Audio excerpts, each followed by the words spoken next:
Sosedski obračun v Ljudskem vrtu se je končal z zmago Maribora, ki je tako že drugič v tej sezoni premagal Aluminij.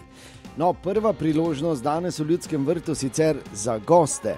Tako se je moral potruditi po tem prostem strelu Aluminija Handanović. No, le minuto kasneje pa res krasna podaja Hotića. Jan Mlakar je bil priseben, ko se je znašel iz oči v oči z vratarjem Janžekovićem in Maribor je vodil 1-0. Prevlada naših pubecev se je nadaljevala. V 11. minuti je tako iz bližine poizkušal Dare Vršič. V 23. minuti kar dve priložnosti, najprej Dervišević in nato še Pikler po podaji iz kota.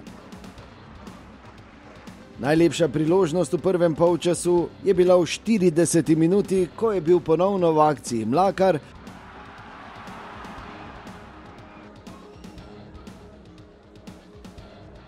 V drugem polčasu se je nadaljevalo tam, kjer se je končalo v prvem, torej Maribor je imel veliko več žogov v posesti in vse skozi napadal.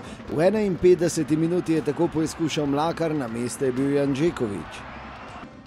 V 54. minuti dober poizkus Luke Zahovića mimo.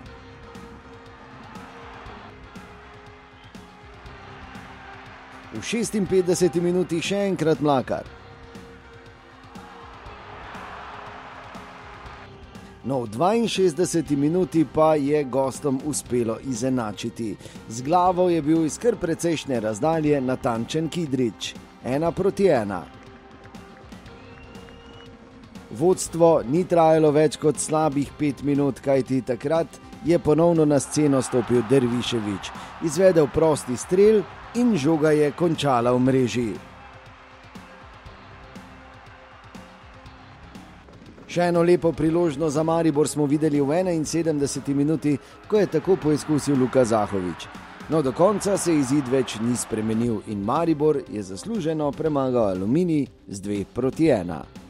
Generalno gledano super 3 točke, pomembne, vendar se moramo zavedati, da to ni podobno tistemu, kar smo delali pred kratkim. To pomeni, da bo potrebno se dobro odpočiti in vsak posameznik bo moral najti energijo, ki jo je še pred kratkim imel. Odličen začetek tekme, pol nažalost nismo zadeli še enkrat, tudi jaz sem imel nekaj priložnosti lepih, ampak nimamo kaj, no.